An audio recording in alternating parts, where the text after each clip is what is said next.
Okay, so y'all know I've been covering the Uvalde school shooting, and shortly after the shooting, I brought it to y'all that there was the mother who was handcuffed by the U.S. Marshals, who ended up breaking free. Tammy, hey, um, the mother who was handcuffed by the U.S. Marshals and ended up getting free. She jumped a fence and she was able to get into the school and save her son and his friends from the premises during the shooting. Well, shortly after that, I brought it to you that she said she was being stalked, that the police were calling her and that they were harassing her, telling her that uh, she was on probation, and if she didn't stop talking to the media, that they would make sure that blah blah blah, all that kind of stuff. So now there's a new article out. Okay, I did that wrong. Tammy, I was trying to give you 150 loyalty points because I did the live for you and I guess time got mixed up again. I waited the hour. When I can figure out how to do it, I'm going to give you 150 extra loyalty to points because I just feel like you really deserve something. You've been with me since the beginning. I think you were even in my very first live audience, the very first time I did a live on YouTube. So I just want to make sure that you get honored and you get the place that you need. So since we can't seem to get it together on the time for the live, I'm gonna give you some extra points. I just got to figure out the command to be able to do it. And I'll explain about points again at the end of the live. But yeah, now there's a new story out, and she is saying that she's being stalked. She had already said that, but now she had been being harassed, but now she's actually being stalked by the police. Um, so here we go. Um, Mom, who was cuffed by cops before she managed to jump the fence and save her son and his friends from the Uvalde gunman, claims she is now being harassed by officers who parked outside her home and flickered their headlights. Angelini Rose Gomez was cuffed by police outside Robb Elementary School. In the hour before cops confronted the gunman, she got free and saved her sons. The mom of two said officers have harassed her following the Uvalde massacre. The Texas school shooting on May 24th left 19 children and two teachers dead. More than 85 people have been killed in mass shootings in Texas since 2018. I also want to add the husband of the one teacher who died, I believe it was the next day of a heart attack. I'm going to count him in every time I mention this, I'm going to count him as a Uvalde school shooting massacre victim because that man died of a broken heart. His wife and him had been together since I believe middle school. They were high school sweethearts. They got married shortly after graduating high school and had been together for like 20 or 30 years. And so losing his wife is what killed him. I don't care what anyone says. Hey, Jay Meister, welcome to the chat. So, back to the mom who's being harassed and stalked. Says a mom who was cuffed by police at Uvalde before she was able to save her two sons from the gunman at Robb Elementary School has claimed officers have been harassing her since the massacre. The Texas elementary school shooting on May 24th left 19 children, two teachers, and the husband of one of the teachers dead.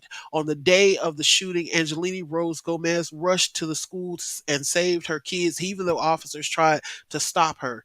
In that time, Angelini Rose Gomez rushed to the school and was cuffed outside as she tried to rescue her children.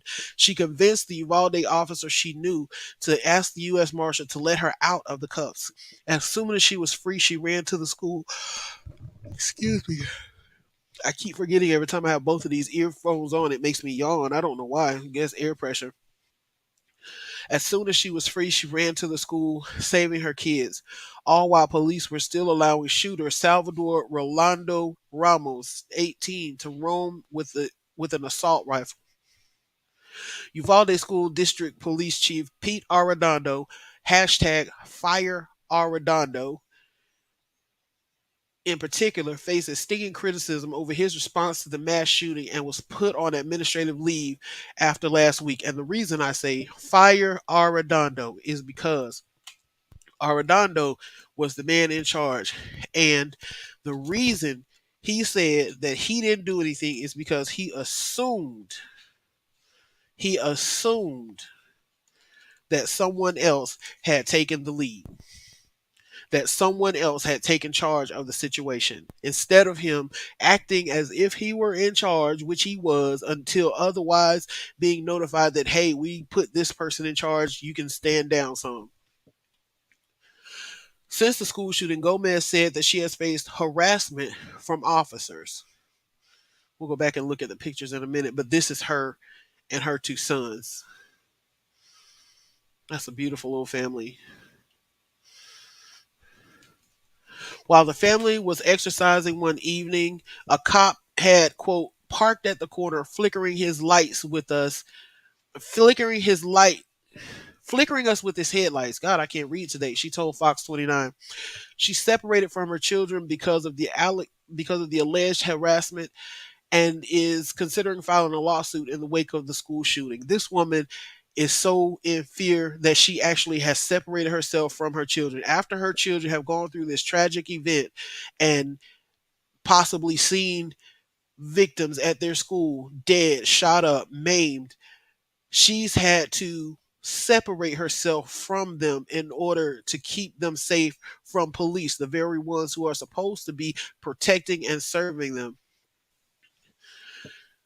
Her lawyer, Mark DiCarlo, a criminal defense attorney from Corpus Christi, who is representing uh, excuse me, who is representing around 15 Uvalde parents, said because Arredondo, quote, wasn't fired immediately, unquote, there was an indication of corruption or wrongdoing.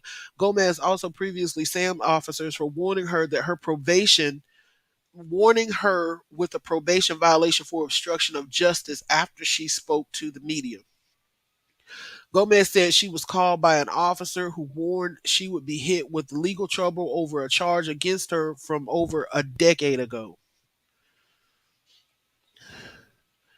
She insisted, and we talked about that in that one live where they were calling her and threatening to have her probation violated if she didn't stop talking to the media about the things that happened at that school that day. She insisted she wouldn't be cowed and would continue sharing her story after the judge presiding her previous case said she would be fined. So even the judges are threatening her. When Gomez heard about the active shooter on May 24th, she raced to the school and desperately tried to rescue her children. Once she arrived at the scene, a U.S. Marshal confronted her, told her to move her car and stay away. I'm sorry. Oh my God. And stay away from the school. Once she arrived at the scene, a U.S. Marshal confronted her, told her to move her car and stay away from the school. When she tried to reach the school, officers cuffed her. Gomez said she was then able to convince the Uvalde officer she knew to have the marshal free her. She took the opportunity to move away from the crowd, jump the school fence, and run to the school to save her kids. She said other parents also trying to rescue their children were tackled and even pepper sprayed by police. As soon as police, take me off the cuff, I see this arm like, I see his arm like, give me a little gateway because I'm little, so a little gateway where I can just run. Just minutes later, she freed her eldest son and some of his classmates. She then frantically tried to open a door to save her youngest son as police allegedly told her to calm down. When she told them she wouldn't move unless they evacuated the children, she said they immediately started evacuating the classroom, and my son runs out to me and he's like, Mom, Mom. It was a month before Arredondo was put on administrative leave for his part in the police response that day. Arredondo also reportedly didn't have his radio on him when he arrived at the scene, which may have caused delay in his communicating with police dispatchers, according to the New York Times, citing the law enforcement official familiar with the investigation.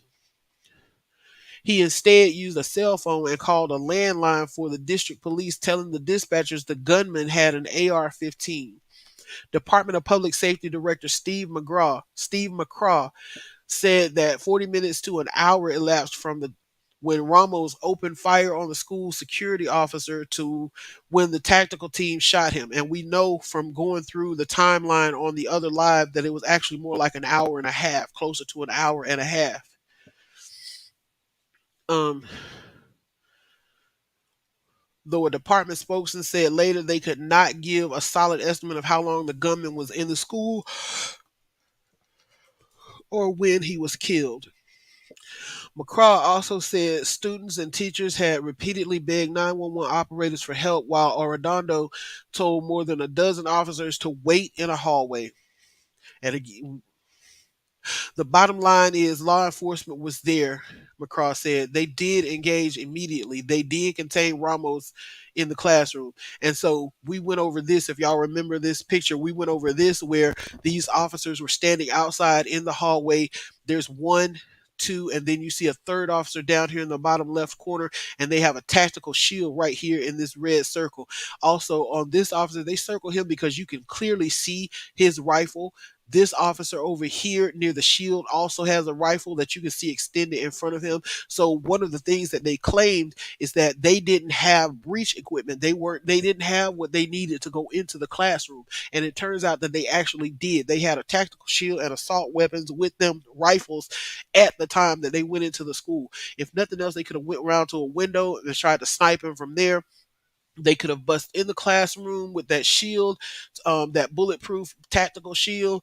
They could have done anything, and then they waited for a key. And here's the thing: the door was unlocked the entire time because the door could not be locked from the inside, only from the outside, which is really makes no sense to me, because you would think that they would have it where the door could only be locked from the inside, if anything, because a teacher would need to close and lock that door for the protection of their students in occasions just like this, where you have someone in the school who's trying to harm children, who's trying to shoot up the school or whatever it is. You need to be able to lock it to keep them out.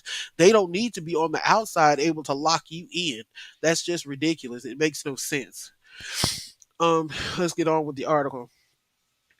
Two law enforcement officials have said that as the gunman fired at students, law enforcement officers from other agencies urged Arredondo to let them move in because children were in danger. The officials spoke on condition of anonymity because they had not been authorized to talk publicly or to talk publicly about the investigation. So the key phrase there is Arredondo knew he had to be in charge because it says that enforcement officers from other agencies urged Arredondo to let them move in. So they were seeking permission from him because apparently everybody but him knew that he was the person in charge of that scene.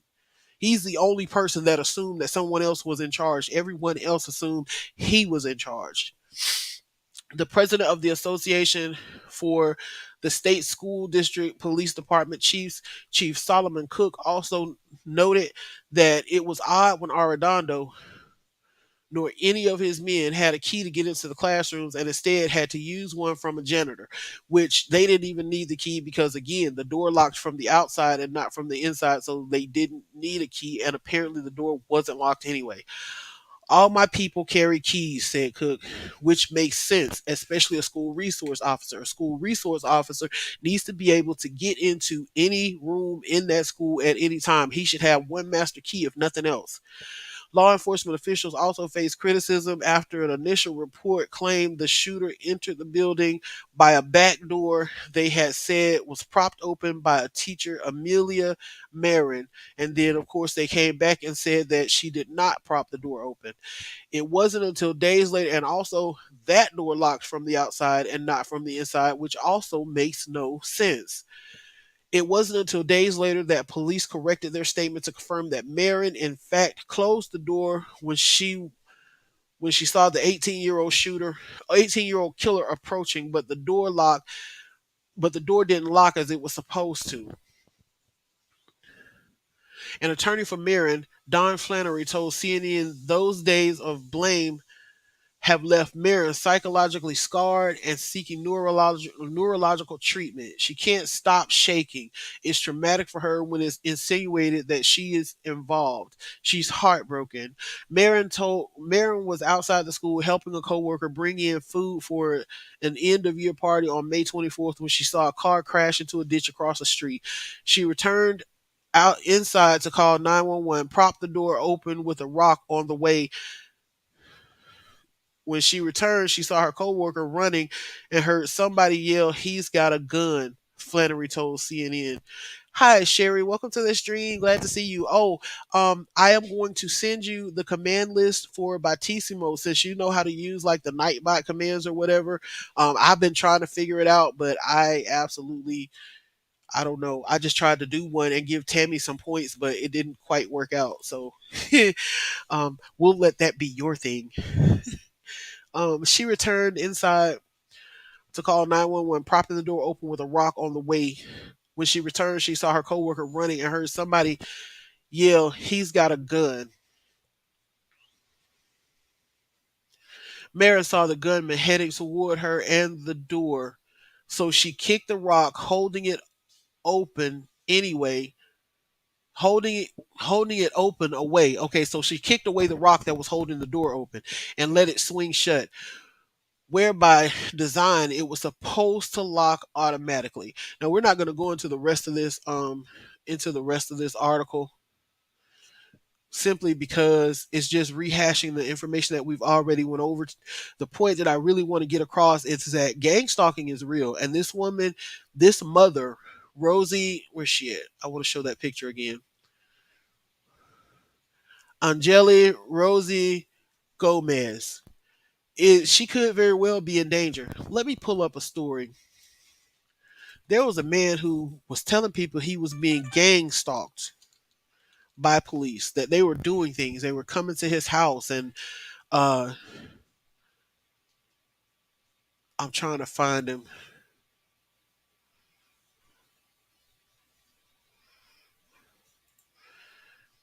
I should know his name by heart because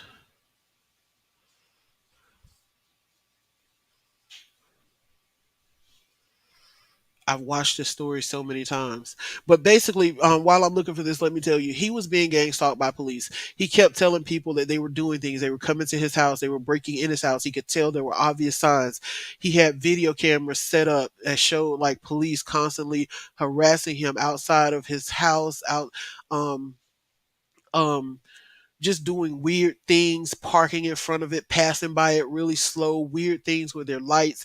He had on video where someone tried to break in his car. And ultimately, long story short, there came a time when I guess he felt like they were really going to finally do something to him. He wrote to the newspaper. He also had called the night that ended up dying. He called a friend and begged the friend to please come and stay with me because I think they're going to kill me tonight. He couldn't get anyone to come and stay with him that night. The next morning, he was dead. He was locked. His house was locked up tight from the inside. But the bruises and wounds and different things that he had on him looked as if someone had beaten him severely. But his house was locked up from the inside with no way to lock it from the outside. So it was really a very, very. I'm trying my best to find it. I can't remember his name. Famous gang stalking victim.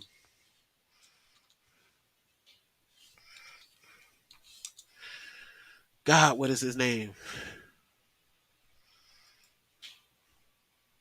If I can't find it right now, then what I'm going to do is I'm going to come back and do a live about it when I can find it, because it's a very interesting story and it lends credence to what she's saying, that she's in fear, that she's separated herself from her kids for the safety of her family, because she doesn't want, one article says she doesn't want her kids feeling like they have to watch or fear the police.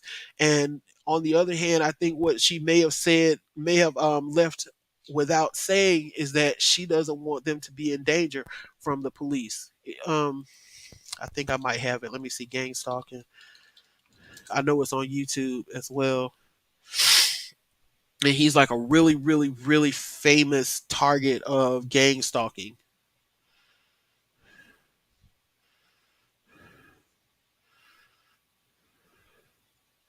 Why can I not remember this man's name?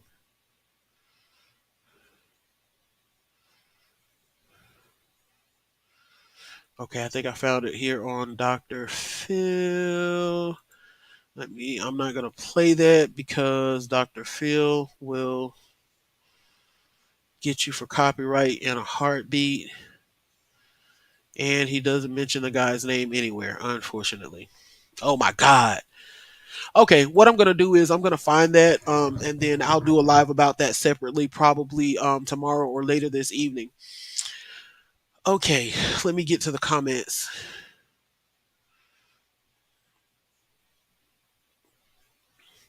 Talking about the teacher's husband who also died, says you're right, that much stress would cause you to have a heart attack. Exactly. I mean, I cannot imagine if I had spent that much of my life with someone, loving them, raising a family with them, making so many memories, and just everything that goes along with such a long term and apparently love filled marriage. And then suddenly they're gone under such just ridiculous and unexpected circumstances. It's not like she had been sick and he was expecting her to die from cancer or something, just she was here 1 second, then the next second, boom, your whole world is gone.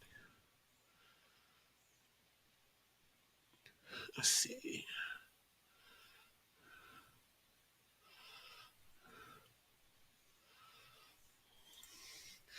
Tammy says, wow, their whole police department that are corrupt and it does lead into the justice system. It's the truth. And this is apparently a prime example of corruption and of things going on behind the scenes that really shouldn't be going on. Um, because it took them a month to put Pete Arredondo on administrative leave. And I was just reading the article and talking, and you guys couldn't even see it, but here she is. This is uh, Angelique Gomez and her two sons that she rescued out of the school, as well as some of their friends and classmates. She is definitely a hero, and I really want her story to go out to get out there. So if you're watching this, please share, share, share, share, share. Not for my sake, but for the sake of this woman and her family, because gang stalking by police is real. It is very real, and she is very right to be fearful. Not only that, she's been telling us since shortly after all this happened that they were already harassing her, threatening her with fines and violations of probation and all kind of stuff like that, because she was speaking out about all the corruption and the horrible things that went on that day that shouldn't have gone on. And if no other reason, they shouldn't be doing that, because I mean, they're the ones who are completely in the wrong. They're the ones who failed to act. They're the ones who failed to protect these children. And she went in there and rescued multiple children. This little tiny woman right here went in there and rescued her kids and some other kids too, while they sat around twiddling their short hairs. And it's not fair that she has to feel any type of pressure or backlash from that. If anything, she should be given the key to the city because she was the hero of the day that day. So please get her story out there. Please share, please share, please share. This woman should not have to live in fear for doing such a great and heroic thing as she did that day and saving children's lives, making the police do their job. I'm not moving until you evacuate these kids. So if nothing else, she possibly saved the lives of every child in that student. Her one action probably changed the course of that day. This could have, with the police standing around doing nothing, he could have easily decided to move on to another room and kill some more kids. Says Tammy says she just tried to look the guy up and came across police gang stalking is a police tactic. Crazy. It really is. They harass people. They threaten them, they intimidate them. It's not a direct threat, hey, we're going to kill you if you don't stop, but they'll do things that cause the person to be paranoid, to be on edge, to, what I'm saying, break into their house and move stuff around, just so, like, a way of saying, hey, we can do this. We can get to you just as easy as we came in here and moved your computer from the table to the desk. We could have killed you while we were in here. That's what's inferred. Because once someone violates the sanctity of your home, then that's your safe place. And knowing in your mind that someone could easily come into your home without you knowing it, even though you had it locked down and windows locked, doors locked, alarms and cameras or whatever, what do you think that would do to you? If you knew that someone that you didn't even know who it was could access your home at any time they felt like it. Or like her case, she's saying that they're sitting there flickering lights at her while she's out trying to exercise with her kids. They're just putting that pressure on her to let her know, hey, we're watching you. We're right here. If we wanted to, we could do something to you. And it's not fair to her. It's just dead wrong, dead wrong, dead wrong. So get her story out there. Share the news article. I'll put the link in the description. You don't have to share my video. Share the news article. Just get her story out there because I don't want to see anything happen to her at all. So I am out of here. I will be back later. I'm going to be digging into trying to find that guy so that we can go over his story just as kind of a verification that, yeah, gang stalking is real and she has every reason to, feel the way that she feels. I will see you guys next time and thank you for joining.